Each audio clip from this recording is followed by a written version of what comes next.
Sí, listo. Eh, bueno, primero deseándoles una buena noche. Mi módulo es la estación de ingeniería. En este aspecto, el programa lo he denominado Shackleton. Como en las clases nosotros íbamos viendo y se me ocurrió este personaje por su resiliencia y también porque al analizar un poquito este tema de dónde ubicar nuestra estación. El cráter Shackleton, ubicado en el polo sur de la Luna, se me hace el lugar más viable para poder establecer esta misión. Se los explicaré en las diapositivas que están a continuación, el por qué.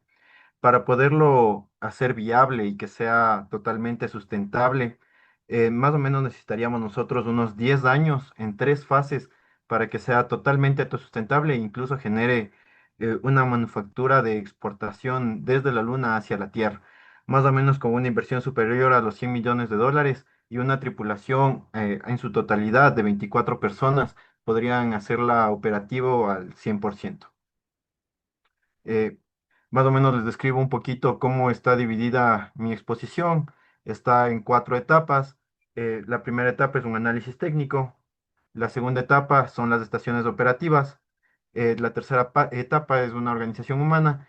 Y yo he ubicado una cuarta etapa que sería el punto de no retorno o el cierre que yo quiero hacer con esta presentación. También pueden observar una imagen de cómo es lo que yo más o menos considero que sería nuestra misión lunar con todas las etapas que ya han expuesto nuestros compañeros.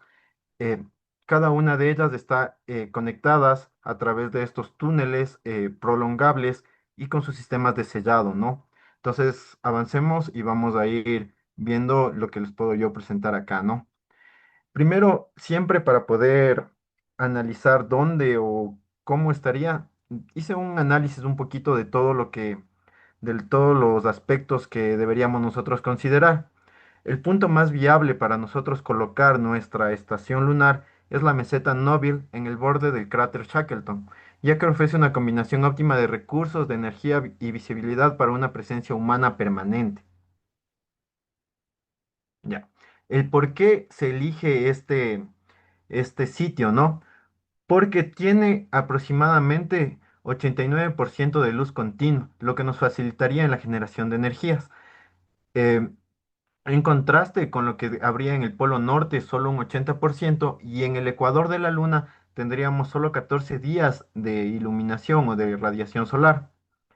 También en este cráter Shackleton, en la meseta que les mencioné, hay abundante hielo confirmado.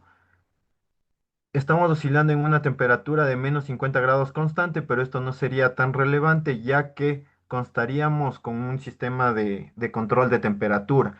En relación a los otros lugares que también he mencionado, como el Polo Norte y el Ecuador, ustedes pueden observar que tienen temperaturas diferentes y muy variantes, principalmente en el Ecuador, ¿no? Que varía desde los menos 177 grados centígrados a los más 127 grados centígrados. La topografía de la zona es compleja, pero esta ayudaría en muchas de las distancias de lo que nosotros estamos planteándonos, ¿no? Por eso se elige esta meseta Nobel del borde del cráter Shackleton por los picos de luz casi perpetuas, el hielo y la línea de visión directa a la Tierra, lo que nos facilitaría también las comunicaciones. Creo que revisé. Ya. Ya. La geotecnia y la arquitectura es igual un montaje por fases, como les mencioné. En la fase 1, nosotros tendríamos un núcleo inicial. Más o menos para montar esta etapa, nosotros tendríamos o constaríamos de unos de 3 a 4 años. Constaría de una configuración en Y con módulos de habitabilidad, operaciones y los talleres. Más o menos constarían de 4 metros cada módulo de 4 metros a 8 metros de longitud en lo que es radio, enterrados bajo el regolito lunar. ¿Para qué enterrarlos bajo el regolito lunar? Es para protegernos de la radiación, ¿no? Ya los voy a explicar más a continuación. En una fase 2 sería una expansión semipermanente. Estos serían módulos inflables tipo BIM mejorados con fibras especiales como el Vectran y el Kevlar, duplicando así el volumen habitable. Una fase 3 sería ya impresión in situ. Más o menos para poder lograr esta impresión in situ necesitaríamos de 7 años en adelante. estarían construidos a través de la sintetización por microondas del polvo lunar, generando bloques con una presión más o menos de 20 megapascales, comparables al hormigón. Entonces, esto nos permitiría construir una fase 3 que nos daría un área de habitabilidad mucho mayor, ¿no?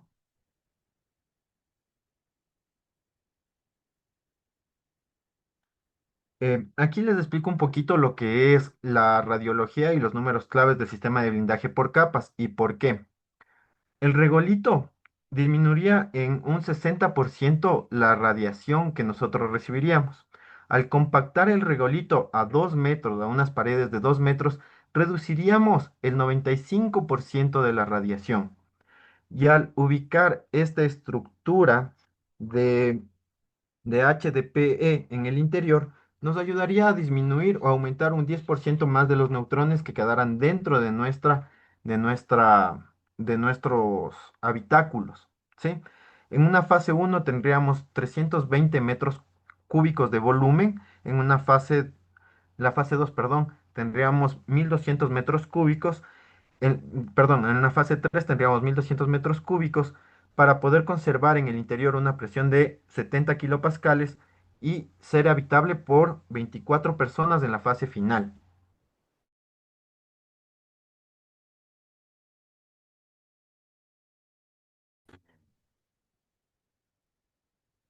Los sistemas energéticos, tomando en cuenta un poco de lo que nos expuso Gustavo, nosotros tenemos que tener en cuenta esto, que sin energía todo colapsaría en horas. El sistema energético es la columna vertebral de nuestra estación, por lo cual nosotros deberíamos utilizar sistemas muy redundantes, demasiado redundantes, tanto entre paneles solares, nucleares y los almacenamientos que nosotros tendríamos. El almacenamiento no solo sería en un nivel, sería en tres niveles de almacenamiento en distintos tipos de baterías para que nos pueda dar una sustentabilidad por lo menos de unas cuantas horas. La demanda energética y las fuentes de generación. Nosotros tendríamos más o menos una fuente solar de, de arsenuro de galio de triple juntura. Esta de acá nos ayudaría con una eficiencia de 34% en una área de 500 metros cuadrados. Nos daría una potencia nominal perdón, de 127 kilovatios de potencia con un promedio de 175 kilowatts, una disponibilidad del 89% en el polo sur. Y también, tomando lo de Gustavo, reactores kilopower. Solo para el funcionamiento de nuestra estación de ingeniería necesitaríamos cuatro reactores kilopower de 10 kilowatts con el combustible de uranio 235. La ubicación para poder refrigerar estos generadores deberíamos tenerlos más o menos a 300 metros, enterrados con la berma de regolito, para poder tener una refrigeración adecuada. La vida útil de este reactor Kilopower es de 15 años, como lo nominó, ¿no? En cada una de estas etapas, nosotros en este gráfico podemos ir viendo cómo se iría aumentando progresivamente la generación de energía para hacerlo autosustentable.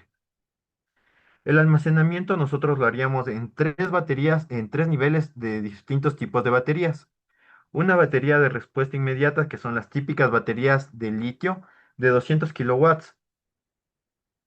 En un segundo nivel lo haríamos en unas celdas de hidrógeno o de oxígeno que nos darían 200 kilowatts hora, con una cobertura en los picos y en las noches prolongadas. Y en la tercera tendríamos ya una autonomía de 30 días con hidrógeno criogénico, que nos darían 10.000 kilowatts hora.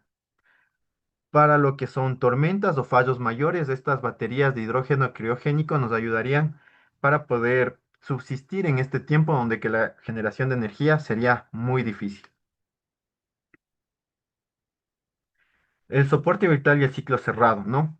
El objetivo es alcanzar la autonomía prácticamente total en tres fases, reduciendo la dependencia terrestre al mínimo absoluto, para que no haya envíos desde la Tierra por el costo que estos tienen, ¿no?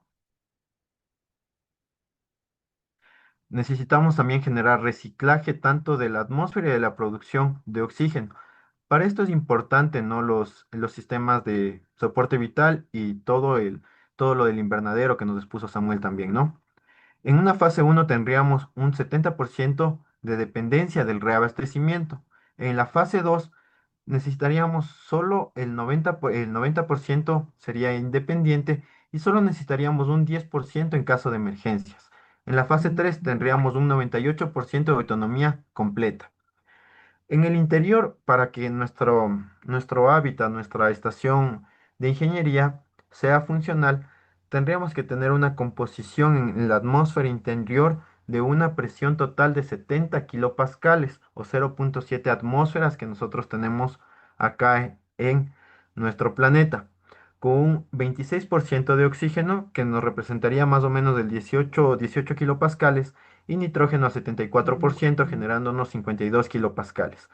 Y como ustedes saben, no podríamos sobrepasar el 5%, 0,5% del CO2, por lo que esto ya nos daría un envenenamiento por este contaminante. Tenemos tres vías para la producción de oxígeno. La electrólisis en PEM del agua, lo que nos generaría 888 gramos de oxígeno por cada kilogramo de agua que nosotros lo haríamos recircular. La electrolisis en el sistema MOE, discúlpenme un ratito, es la electrolisis de óxidos fundidos, nos ayudaría más o menos con a 900 gramos nos ayuda con un kilogramo de oxígeno por cada kilowatt que nosotros produciríamos por la electrolisis. Y la fotosíntesis del invernadero también nos ayudaría en la generación de un kilogramo de oxígeno por persona al día. Además, se propone un reactor Sabatier que a través de esta reacción química nos daría una eficiencia del 99% para la producción de oxígeno.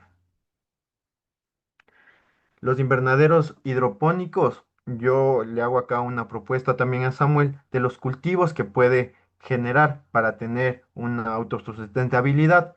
El primer cultivo sería la papa, sería un cultivo aeropónico en sí, porque tiene un ciclo de 90 días y nos daría más o menos 85.000 kilocalorías por metro cuadrado al año.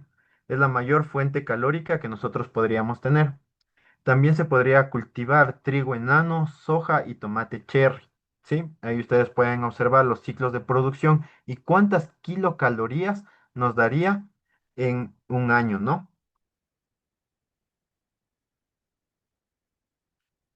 Topando otro tema también y de importancia es las comunicaciones.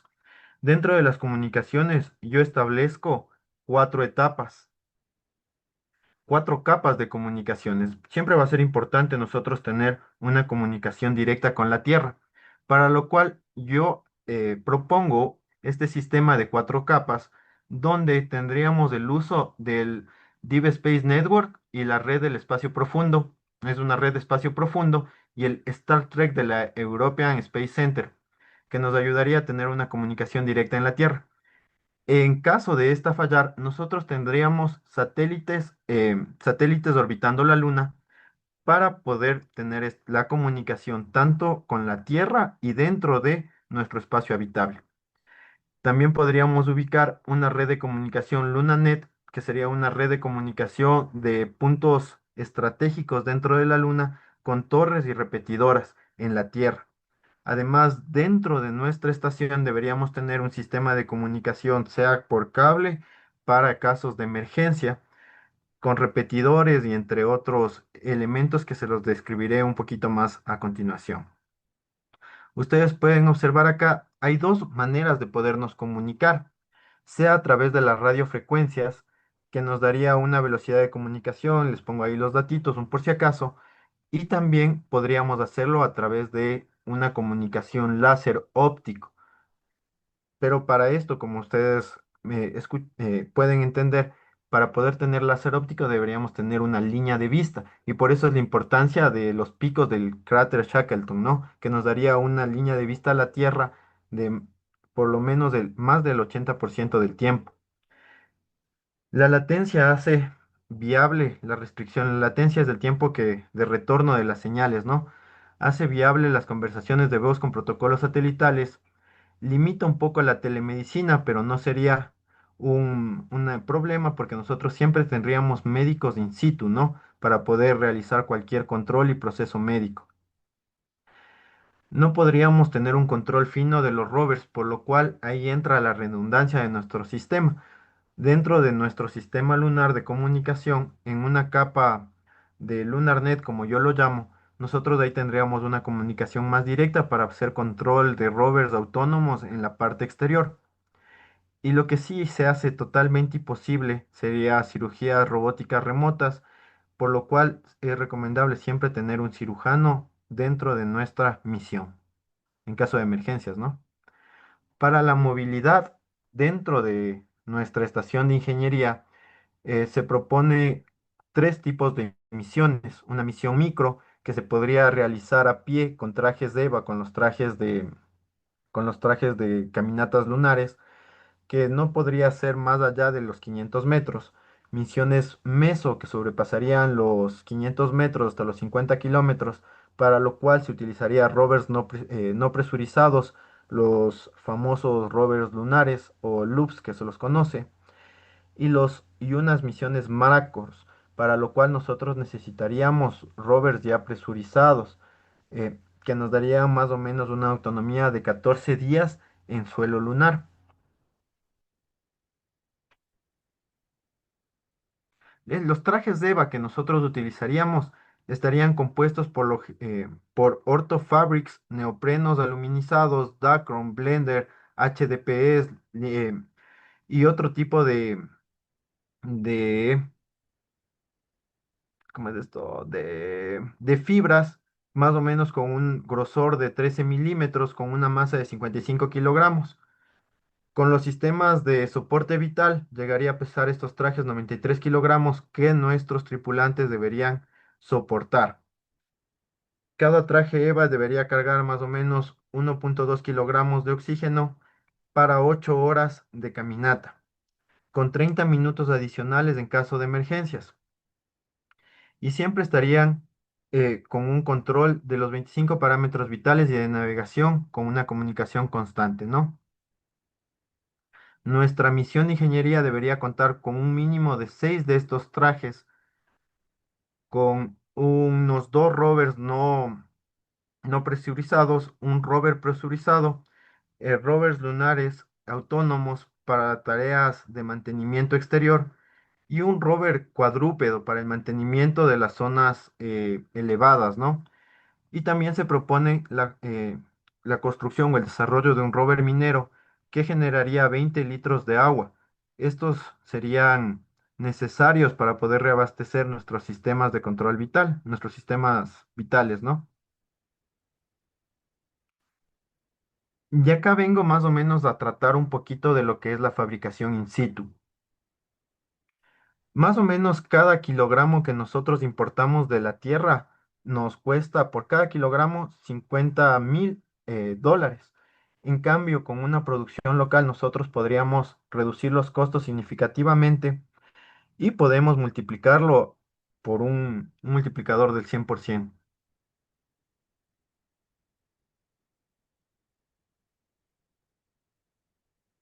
Bueno, me colgó.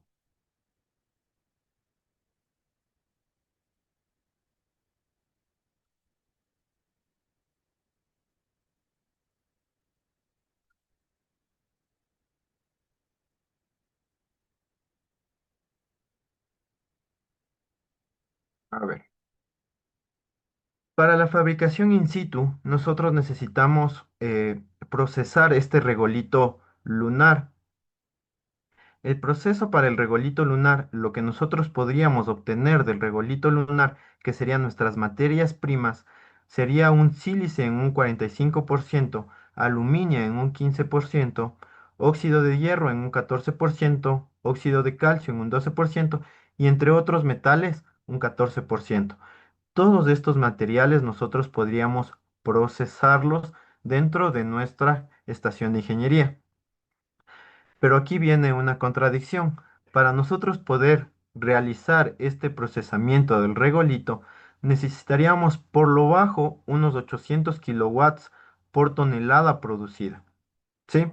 Y al inicio, si ustedes se pueden acordar, necesitábamos 50 kilowatts instalados, lo cual nos daría un déficit de producción de energética, por lo cual las etapas de incremento de producción energética deberíamos realizarlo lo más pronto posible. Los desafíos críticos para esta misión siempre va a ser el polvo, la radiación y la gravedad fraccionaria. Como ustedes saben, todo este proceso de manufactura siempre va a generarnos los polvos, estos polvos lunares. Los tres enemigos más peligrosos de la misión no son los tecnológicos, son los físicos y el inerte entorno de la Luna.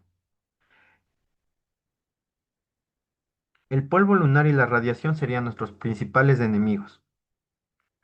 El polvo lunar tiene bordes angulares sin erosión durante 4 4.500 millones de años. 50% de estas partículas son respirables. El sílice cristalina puede producir fibrosis pulmonares irreversibles. Entonces nuestros tripulantes al momento de la manufactura deberían tener mucho cuidado y manejar muchos protocolos de protección personal. El uso de EPP es muy importante para la manufactura. Y tendríamos sistemas de mitigación en 6 capas para poder evitar la contaminación, lo que sería la exclusión, la repulsión, la contención, la detección, la parte médica y el diseño de soluciones.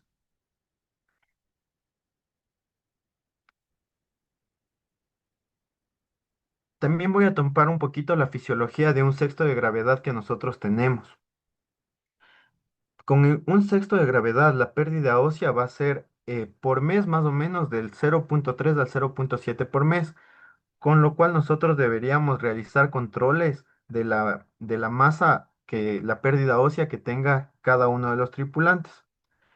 Vamos también por un sexto de gravedad a tener síndromes de nervio óptico, por lo cual se debe hacer monitoreos mensuales, por lo cual también se sugiere ejercicio obligatorio de 2,5 horas al día con los sistemas ARED y cintas Colbert, que son sistemas ya aprobados por la NASA. La salud mental también va a ser muy importante dentro de nuestra estación, ya que vamos a estar en un confinamiento de por lo menos 12 a 18 meses, totalmente alejados y sin contacto. Necesitaríamos tener módulos de bienestar, siempre un psicólogo en tierra que nos pueda dar asistencia y un monitoreo pasivo dentro de nuestro equipo médico que tendríamos allá en la Luna. Para poder nosotros montar nuestra estación de ingeniería, yo he generado acá un plan de despliegue y de logística. Nuestro montaje constaría en los 3 primeros años de diseños y pruebas, netamente de misiones solo de diseños y pruebas. En la fase cero podríamos ya empezar a enviar robots precursores a la Luna para experimentar con el suelo lunar y la construcción y la puesta de cimientos, el envío de satélites, la preparación del terreno, para en 3 a 4 años poder enviar nuestra primera tripulación, que serían nuestros primeros 4 tripulantes los que nosotros estaríamos conformando esta misión. En una fase 2 en 5 a 6 años, se podría expandir el personal a 8 personas y en una fase 3 de 7 a 10 años podríamos ya tener de 16 a 24 personas dentro de nuestra estación. Esto nos ayudaría a maximizar el aprendizaje operacional antes de comprometer tripulaciones completas a este hábitat inhóspito de la Luna.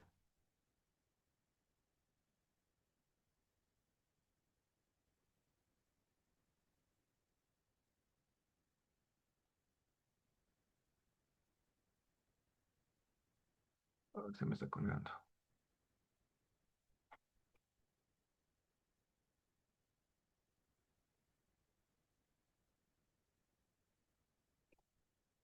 Ya.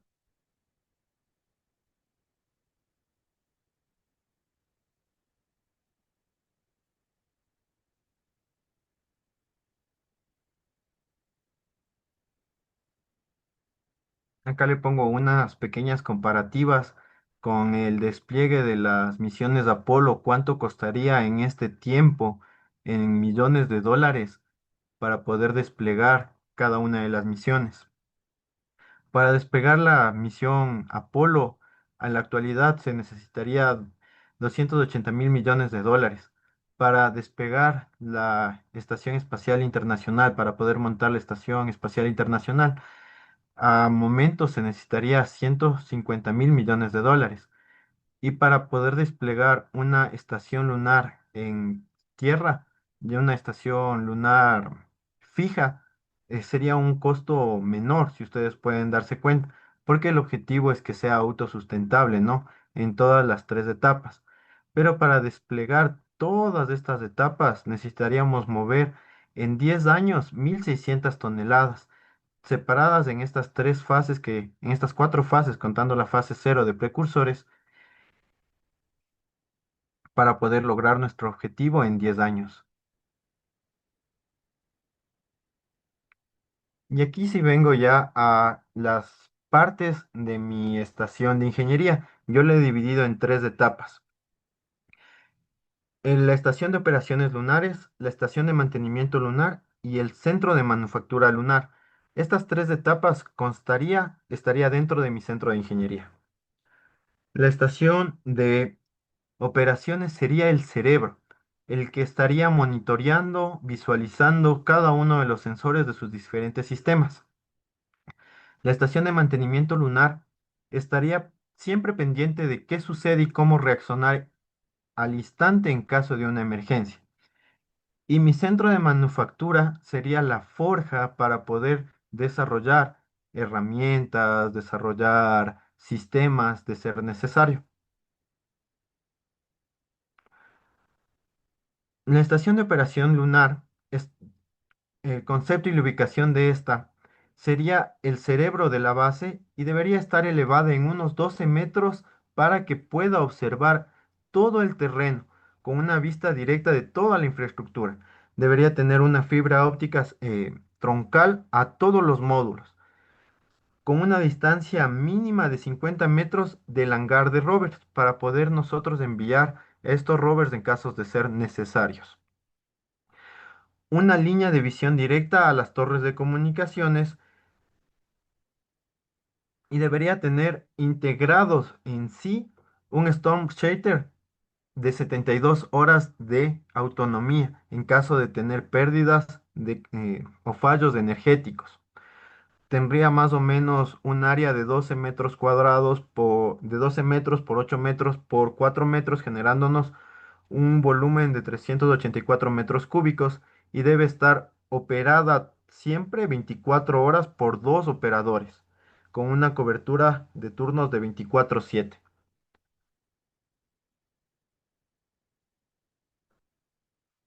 Las tres consolas que tendrían que ellos manejar, que las dos personas que están dentro de este sistema de operación, sería una consola de energía, una consola de sistemas de vida y un control de lanzamiento y de movilidad. En la consola de energía se estaría monitoreando en tiempo real los campos solares y los reactores kilopower, el estado de las baterías de litio y todas las celdas de hidrógeno criogénico y las celdas de oxígeno de hidrógeno que nosotros pondríamos con alertas automáticas con umbrales predefinidos. Más o menos estas celdas funcionan igual que las baterías de nuestros celulares, ¿no? Si nosotros las descargamos más del 20% o las cargamos más del 80%, estas celdas vienen a dañarse. Entonces, por eso es lo importante de estarlas monitoreando en tiempo real siempre. El sistema vital tiene que ser monitoreado igual por cuestiones obvias, ¿no? Es lo que nos mantiene vivos allá. Y dentro del sistema, de los sistemas de control vital, también yo lo considero que está el invernadero hidropónico de Samuel, en lo cual va a estar constantemente monitoreando qué sucede en este invernadero. Además, cada astronauta debería contar con sistemas biométricos o biomédicos instalados ya dentro de sus trajes para que estén enviando datos también a nuestro sistema de operación. En nuestra consola 3 sería una consola de lanzamiento y de movilidad, como les comentaba, para poder estar monitoreando la flota de rovers que nosotros tenemos y también de activarlas en caso de emergencias. Estos rovers también contarían con sus propios sistemas de telemetría para poder saber qué sucede en cada uno de ellos, cómo está su presurización, cómo están los trajes, cómo está la cantidad de oxígeno que tiene cada traje EVA, entre otras cosas. Les doy unos cuantos ejemplos, ¿no?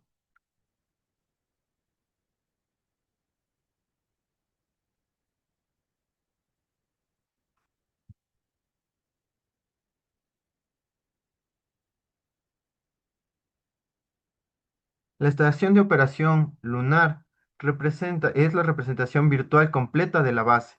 Se actualiza cada segundo desde más de 50.000 sensores físicos instalados. Podría, eh, podría predecir fallos en un 94% de precisión y generar órdenes de trabajo preventivas automáticas, lo que sí nos generaría una demanda energética y también podría ajustar la producción para desviar la energía que se necesita hacia a nuestra estación de operación lunar. También planificaría el menú y la rotación de cultivos con 97% de precisión y nos daría 30 días de planificación continuas, ¿no? El mantenimiento de los paneles serían programados a los robots, a nuestros rovers autónomos y tendrían un 91% de precisión para la limpieza de los paneles solares, mantenimientos preventivos a las estructuras, entre otras cosas. Y podría también, a su vez, nuestro sistema de operación planificar misiones de carga útil. ¿Qué quiero decir con esto? En caso de que ya se nos estén acabando nuestros insumos para la vida ya en la Luna. Nuestra segunda etapa dentro de nuestro módulo de ingeniería es la estación de mantenimiento lunar. Si la estación de operación es del cerebro, la estación de mantenimiento son las manos de nuestro sistema. Todo lo que se monitorea en tiempo real se necesita realizar un mantenimiento, por lo cual yo acá planteo como un módulo aparte de tres plantas, sí, de dos plantas, perdón. Una planta baja donde que tendría el taller de energía con un almacén con inventarios de refit automatizados, una bahía de robots autónomos de carga inductiva, por lo que le digo que son robots que desde el centro de operaciones se puede enviar automáticamente a realizar tareas de mantenimiento, un laboratorio de análisis de materiales y también tiene que tener su protocolo de airlock doble de lo que nos mencionaba ayer Fiorella para la descontaminación de nuestros astronautas al momento de salir a hacer sus misiones y también los rovers tienen que ser descontaminados. En la planta alta tendría una sala de control con las interfaces redundantes de nuestro sistema de operación, nuestro control de mando y nuestro esquema de tareas que nosotros podríamos implementar. También tendría una zona de impresión en regolito pequeña, no tanto como nuestra zona de manufactura, y nuestro sistema de procesamiento metálico para repuestos de fabricación metálica. Y para materiales críticos como los materiales utilizados dentro de los reactores, tendríamos sellos herméticos de clase A con sistemas de refit para poder mantener estos reactores con con una seguridad necesaria. Siempre vamos a estar activando nuestros protocolos de redundancia para evitar problemas. Y siempre deberíamos nosotros programar nuestros mantenimientos. Tendríamos cuatro clases de mantenimientos. Un mantenimiento crítico en caso de emergencia que deberíamos responder en menos de una hora, a los cuales podrían ser unos ejemplos del daño de nuestro soporte vital o de nuestros reactores. Mantenimientos urgentes que podríamos tener un lapso de 8 horas para nosotros poder actuar en caso de que se nos dañen nuestros sistemas de redundancia. mantenimientos programados, los que serían nuestros mantenimientos preventivos, que podrían ser mantenimientos estructurales, la limpieza de los paneles, el cambio de filtros, entre otras.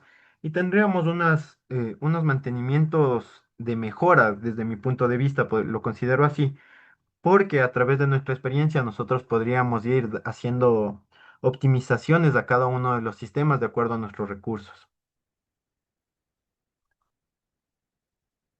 Y acá viene la parte interesante, la parte que todos trataban un poco de lo que es la impresión 3D y la manufactura en el centro lunar. La manufactura en el centro lunar constaría de una área bastante grande, de 360 metros cuadrados de superficie. Demandaría un pico de energía de 140.000 kilovatios.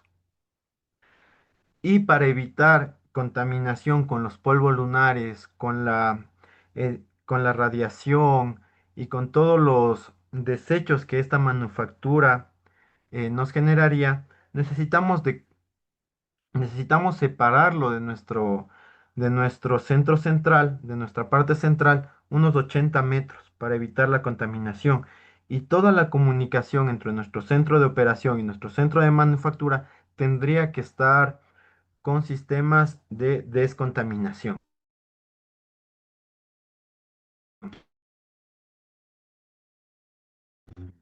Contaría con 4 zonas industriales que las voy a explicar a continuación.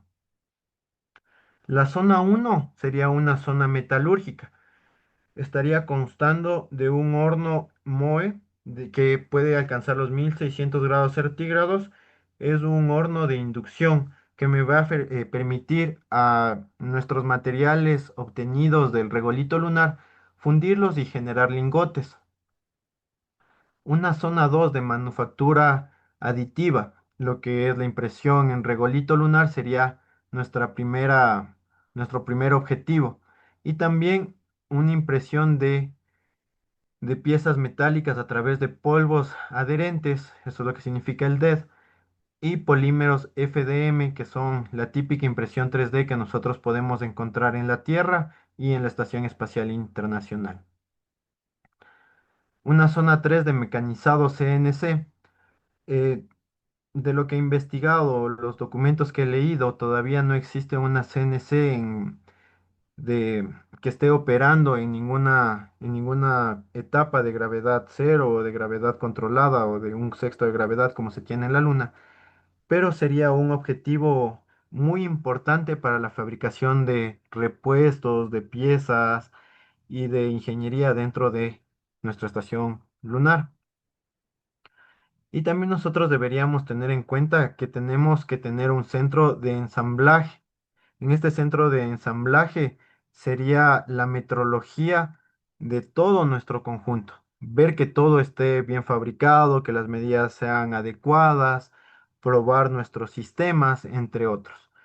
Los principales materiales que se utilizarían in situ sería el hierro, el aluminio, el titanio, el silicio y el magnesio. Esto se podría producir gracias a la minería lunar con una producción más o menos de los valores que están mostrados en la tabla. El hierro lo utilizaríamos para lo que son estructuras y herramientas, el aluminio para estructuras aligeradas y reparaciones tanto de nuestros rovers y cables de conducción. El titanio es materiales de alta resistencia, los utilizaríamos para las válvulas que conectan varios sistemas de soporte vital y el invernadero. El silicio es un material muy valioso que podría ayudarnos a fabricar paneles solares in situ, además de vidrios que nos podrían permitir distintos tipos de aplicaciones. Y el magnesio nos permitiría hacer aleaciones aligeradas que son muy, muy útiles dentro de las misiones espaciales. La matriz de sustitución in situ y las líneas de producción. El tiempo de producción in situ disminuiría mucho a la que sería enviada desde la Tierra. Lo primero que nosotros deberíamos tener para poder fabricar in situ sería los diseños CAD, pasando por la fabricación en FEM, que nos llevaría más o menos unos 45 minutos. ¿Qué es el FEM? Como que codificar estos diseños CAD para que nuestras máquinas puedan entender. La preparación del polvo. ¿A qué me refiero del polvo? Sería del procesamiento del regolito lunar, ¿no? La impresión de los materiales que nosotros haríamos, sea la impresión en polvos metálicos o a su vez la impresión en FDM, y tendría una etapa de templado cuando sean materiales metálicos. Cada una de las piezas que sean solicitadas a esta estación de manufactura nos llevarían entre 36 y 48 horas fabricarlas. Y se podría fabricar de 5 a 8 piezas pequeñas por día, lo que nos daría un volumen de producción muy alta para, en comparación a lo que sería enviándolos desde la Tierra, que nos llevarían incluso meses o semanas en llegar. Esto también se podría convertir en un impulso económico. Pasa de ser un experimento costoso a un activo productivo. Al noveno año nosotros podríamos tener ya ganancias, ¿no? A los 4 años, al inicio de nuestras operaciones, solo sería un consumo de recursos enviados desde la Tierra. A nuestro año 5 ya podríamos empezar a fabricar repuestos básicos. A los 6 años podríamos ya empezar a hacer producciones estructurales para ya la fase 3 de nuestro hábitat. A los 7 años empezaríamos a ver ingresos por exportación de materias primas. A los 8 años nosotros ya tendríamos una sustentabilidad viable y a los 9 años ya empezaríamos a ganar ganancias, tener una ganancia muy, muy, muy grande. En la fase 3 tendríamos exportaciones de 200 toneladas de materiales, propelentes, 50 toneladas de metales refinados con un valor promedio de 2 millones al año. Imagínense lo que podría ser eso para la economía de un país. Y acá sí voy a poner un poquito énfasis en lo que es el mantenimiento integral que debería tener cada una de las etapas y la organización de cada una de ellas. En la Luna no hay suficiente servicio técnico, no hay servicio técnico a que nos lo podamos llamar por teléfono. La tripulación de esta misión es del servicio técnico, el equipo de emergencia, el comité de crisis y el equipo médico. Todo al mismo tiempo. Eso debería ser una idea que deberíamos meternos en la cabeza y nunca sacarnos.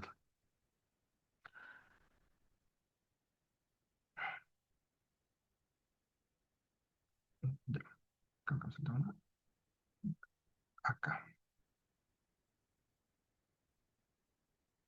Acá yo les muestro los sistemas que nosotros deberíamos tener como que mayor o las zonas operativas que nosotros deberíamos tenerlos más en cuenta. ¿Cuáles son las zonas más críticas que tenemos? Los campos solares y los campos de energía tenemos un riesgo muy, muy alto, por lo cual nosotros tendríamos que tener personal humano y robots autónomos siempre pendientes para reaccionar y para hacer los mantenimientos con sus respectivos trajes EVAs.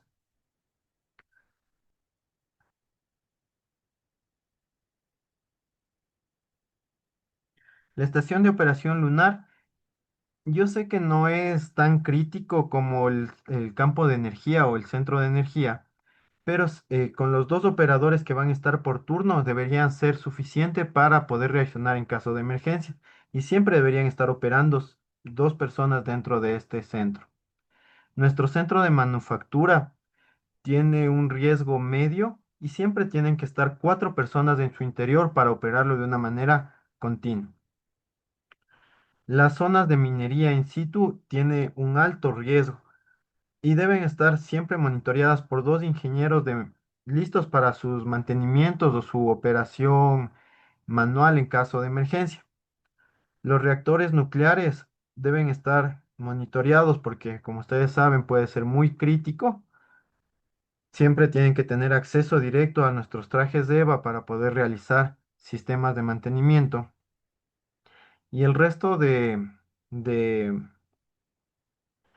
etapas podrían estar monitoreados por dos personas, dos ingenieros de campo que estén pendientes de su operación y de su correcto funcionamiento y listos para su mantenimiento. El organigrama que yo propongo es el siguiente. Siempre debe haber un comandante de la misión. En este caso, es el encargado de tener el mando de la misión, ¿no? La redundancia también va al personal, entonces debe tener un subcomandante y personas designadas con ciertos cargos, como el jefe de operaciones, el jefe de mantenimiento, el jefe de fabricación. Acá yo separo el jefe de vida y de salud. Este jefe de vida y de salud sería más o menos lo que conocemos acá en las fábricas como el encargado de salud ocupacional, del que te estaba diciendo ponte el casco cuando tienes que entrar a una zona de fabricación. Un jefe de ciencia y de experimentación in situ para ciencia de materiales, para revisar, no sé, protocolos de extracción, para revisar la calidad de los componentes que nosotros podamos obtener de nuestros campos de minería lunar. Y el director médico, que en nuestro caso sería Fiorella, para darnos un soporte en caso de enfermedades, hacernos un control continuo de nuestro estado de salud. Acá le tengo un detalle un poquito mayor que pueden observar en esta tablita del costado. Los protocolos de emergencia en caso de una tormenta solar son muy importantes para el centro de ingeniería porque como ustedes saben va a haber personal que esté expuesto en ciertas zonas o siempre va a haber nuestros rovers eh, desplegados en las distintas áreas, por lo cual tendríamos una alerta de 60 minutos de que va a llegar una tormenta solar en caso de una emergencia. La tripulación debería llegar a nuestros refugios o a nuestro centro de operaciones central en un mínimo de 15 minutos. En 30 minutos deberíamos cancelar todas las misiones no tripuladas y regresarlas a tierra y la tormenta nos impactaría. Tendríamos un tiempo de reacción de máximo de 60 minutos para reaccionar.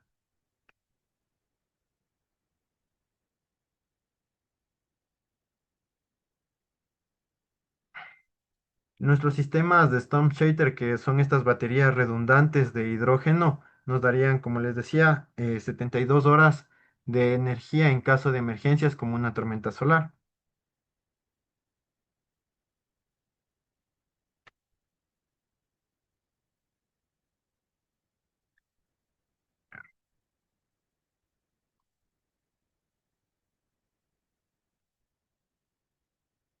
Para que nuestro centro de ingeniería pueda funcionar de manera óptima, nosotros deberíamos mm, siempre tener estos KPIs a nuestros ojos, que nuestro sistema crítico esté funcionando en un 99%, 99.99% real en la fase 3, un cumplimiento preventivo siempre superior al 97%, que todos los mantenimientos preventivos sean desarrollados con éxito. La que nuestro centro de extracción de materiales nunca falle y nos dé un 94% de materiales siempre a la mano. Que nuestras misiones estén bien entrenadas o pueden fallar más o menos un 22% en su entrenamiento. Que el ambiente de satisfacción de nuestra tripulación no puede disminuir del 82% y siempre mantener una eficiencia energética del 91%. Otro punto que nosotros debemos tener en cuenta es el entrenamiento de nuestra tripulación. Nosotros no buscamos a los mejores individuos, buscamos a las mejores piezas de un equipo. La excelencia individual sin compatibilidad colectiva es un riesgo. Cuando nosotros entrenamos a nuestros astronautas, no entrenamos individualmente, sino que deberíamos entrenarlos siempre por misión y en conjunto a cada uno de ellos. Para esta misión se haría un concurso de candidatos como cualquier puesto de trabajo. Se espera y se aspira a tener más de 100.000 candidatos y a través de los filtros llegar a nuestros 24 seleccionados en nuestra fase 3. Los cuatro pilares de evaluación que nosotros deberíamos tener son el técnico, el físico, el psicológico y el interpersonal. La regla de oro de nuestra tripulación, un fallo en cualquiera de los cuatro pilares es de exclusión directa, no es compensación entre los pilares.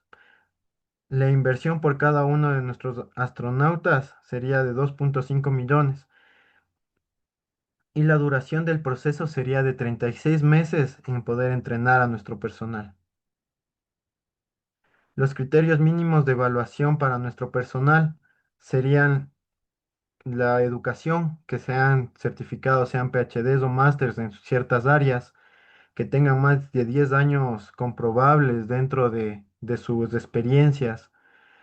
La edad requerida, según el criterio de mis estudios, sería de 32 a 50 años, con alturas o promedios de estatura de entre 1,50 m a 1,90 m. Debería ser trilingüe, además debería dominar el idioma inglés, debería tener su idioma nativo, en nuestro caso el español, y hablar algún idioma como el alemán para el manejo de manuales científicos y operativos.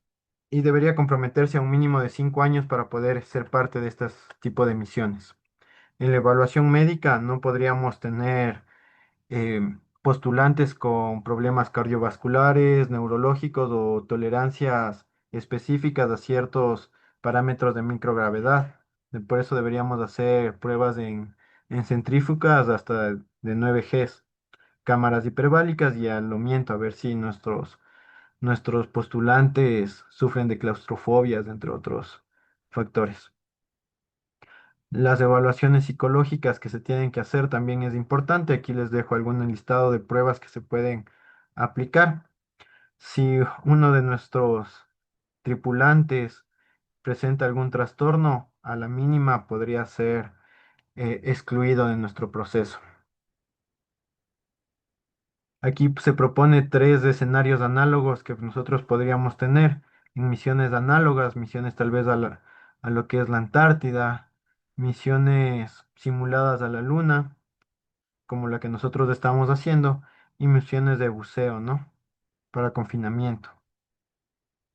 El programa de entrenamiento consta de 4 fases. La formación básica, que iría de 1 a 3 meses, donde que se propone entrenamiento físico orbital, sistemas de estaciones, protocolos de emergencia.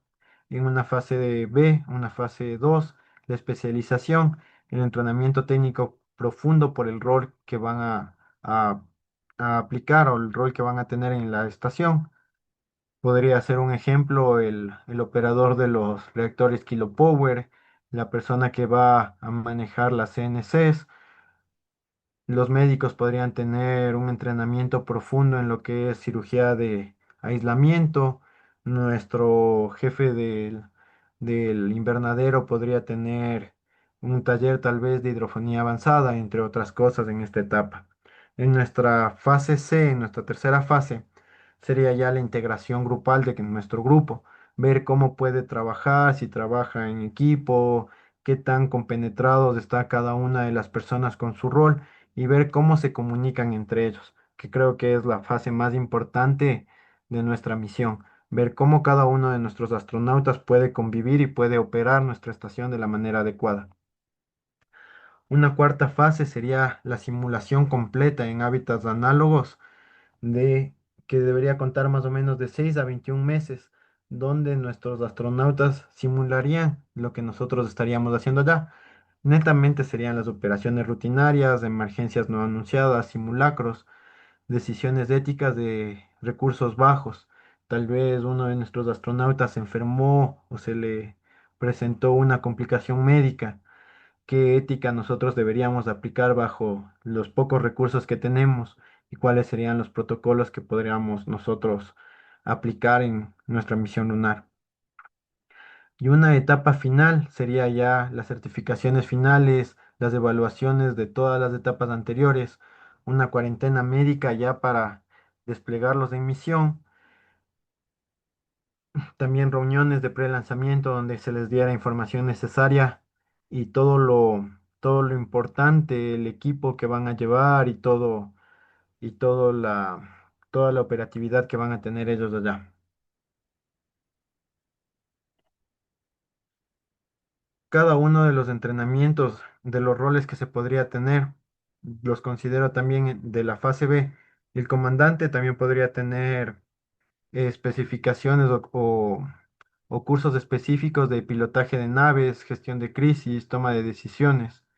Nuestro técnico podría certificarse, nuestro técnico eléctrico o electricista, como lo he considerado acá, podría tener certificaciones en kilopowers y en celdas voltaicas, fotovoltaicas, en sistemas de almacenamiento de litio, de ion litio y de hidrógeno. Nuestro médico en situ podría tener capacitaciones de cirugías laparoscópicas, telemedicinas con delay, capacitaciones de psiquiatría y medicina de radiación. Nuestro agrónomo, como les mencionaba, la hidrofonía y aeroponía avanzada, gestión de las luces LED espectrales y la detección de plagas con inteligencias artificiales. Más o menos acá está un porcentaje de cómo se podría llevar por horas a la semana este tipo de aprendizajes, de cursos o de especializaciones en nuestra etapa, en nuestra segunda etapa de formación.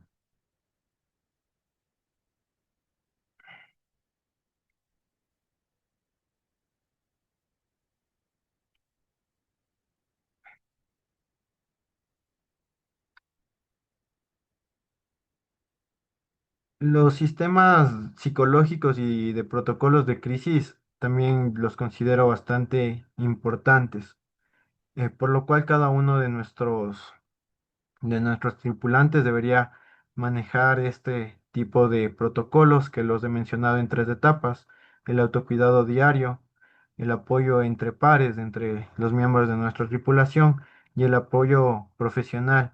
Podría ser sesiones psicológicas con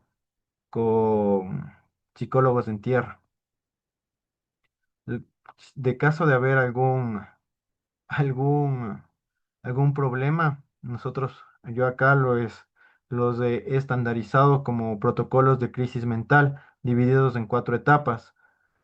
Una etapa menor que se podría simplemente solucionar entre conversaciones en pares, moderadas cuando empezamos a notar crisis de nuestros tripulantes, con sesiones diarias y responsabilidades también hacia nuestros, hacia nuestros comandantes, nuestros personal. Crisis graves en caso de que nuestros tripulantes ya no soporten aislamiento, podría tener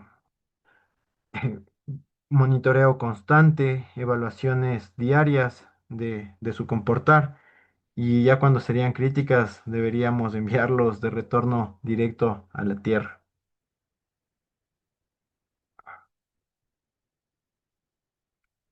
A ver.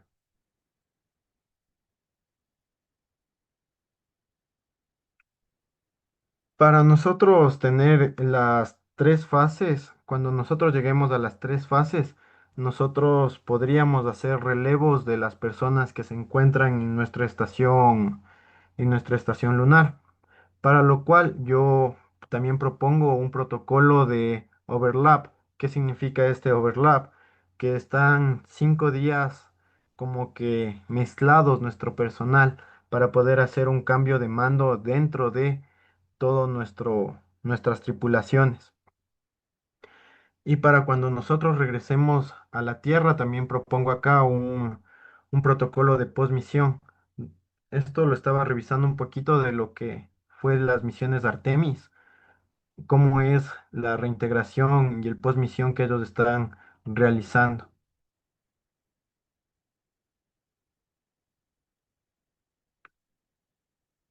Y acá, ya para ir finalizando, pongo el punto de no retorno.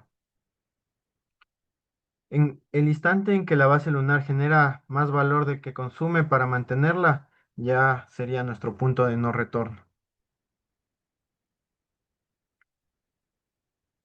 Nosotros tendríamos ya indicadores de sostenibilidad, donde que nosotros podríamos producir el 95% de los consumibles locales, tener una exportación activa, la autoconstrucción. Nosotros seríamos capaces de seguir construyendo infraestructura, y la operación ya bajaría de costos. Entonces esto ya le podría ser un indicador de que somos sostenibles. Lecciones que nos puede dejar este tipo de misiones o la instalación de una misión así es todo, nada es independiente, todo está conectado. La ingeniería lunar no admite silos. Cada sistema falla si otro falla primero. Nuestro principal enemigo siempre va a ser el polvo lunar. Es un problema muy subestimado para este tipo de misiones, por lo cual nosotros deberíamos mitigarlo, siempre tener una mitigación activa, porque nos puede destruir mecánicamente, ópticamente y nuestros pulmones en semanas. La energía es el rey de todo nuestro sistema. Sin ella todo colapsa en horas. Es la restricción que define todas las demás. La producción in situ es la diferencia entre misiones y colonia. Sin producción local, la base es un campamento temporal. Con ella la infraestructura sin ella la infraestructura no podría ser permanente. Los humanos son el sistema más complejo. La coordinación no es burocracia, es supervivencia. La redundancia no es un lujo, es una necesidad, por lo cual las funciones solapadas es una cosa crítica también dentro de nuestra misión. El primer asentamiento humano permanente fuera de la Tierra. La humanidad pasa de ser planetaria a ser sistémica. La base de la lunar deja de ser un experimento y se convierte en infraestructura permanente. Y el entrenamiento continúa hasta el último día en nuestra luna. Y hasta ahí sería mi exposición.